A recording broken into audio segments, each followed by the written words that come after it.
Hi! இன்றைக்கி நம்ம என்ன வீடியோ பார்க்க போகிறோன்னா, நான் வந்து டாக்டர் வந்து அட்மிஷன் ஆக சொல்லிட்டாங்க. ஸோ, அதனால் சரி ஓகே அப்படின்னு சொல்லிட்டு ஃப்ரைடே ஈவினிங் இருக்கும். அப்படிங்கும் போல் ஆட்டோ பிடிச்சி நாங்கள் முன்னாடி போயிட்டோம். பின்னாடி பாவா வந்தார். இதை எப்படி சொல்கிறதுன்னு தெரியல. புஜ்ஜாம் பிறக்கும்போது போய் அட்மிட் ஆகிற அன்றைக்கி சரியான மழை. அந்த வீடியோ பார்த்திங்கன்னா தெரியும்.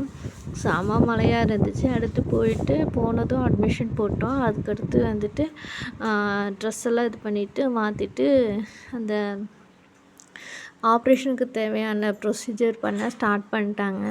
அதுக்கப்புறம் சரின்ட்டு அங்கே குளிச்சுட்டு பண்ணிவிட்டு அந்த ப்ரொசீஜர்லாம் முடிச்சுட்டு நான் ரூமுக்கு போயிட்டேன். நெக்ஸ்ட் டே மார்னிங் தான் நமக்கு வந்து ஆப்ரேஷன் பண்ணாங்க. ஆப்ரேஷன் நல்லபடியாக முடிஞ்சு சரி பொண்ணு பிறக்குன்னு ரொம்ப ஆவலாக ஹாப்பியாக இருந்தேன். ஆனால் என்னோடய அதிர்ஷ்டம் அவ்வளோதான். 2வதும் பையனாக போச்சு. பாய்ஸ் ஹாஸ்டலில் தான் இருக்கணுங்கிற நிலமை போல். இட்ஸ் ஓகே, பரவாயில்ல. குட்டி நல்லபடியாக வந்துட்டாங்க. ரொம்ப ஹாப்பியாக இருக்குது. இருந்தாலும் ஓகே, பரவாயில்ல. அவ்வளோதான். பாய்.